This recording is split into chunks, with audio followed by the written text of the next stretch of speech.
Today we are going to learn something slightly basic. Two methods you can use to download official ISO image from Windows website. I will link the address in the description box. The first method is using a media creation tool made by Windows. You can download that from the same website. You download and then open it. It's kind of a plug and play software.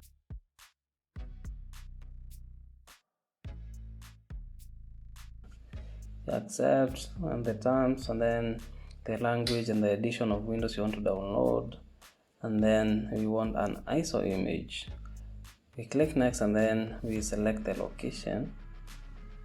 We can actually rename the file so that it will be easier for us to get back to it later.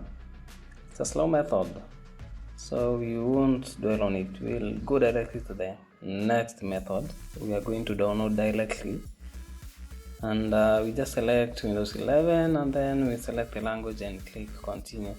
It will give us an option for 64-bit, and then after clicking, if you have a download manager like me, it will pop up, and after you accept, to download very fast, extremely fast, depending on the speed of your internet. If you watched the video till the end, it means that you are interested in our content. Kindly subscribe so that you get to know when we upload something new or something interesting. Thank you.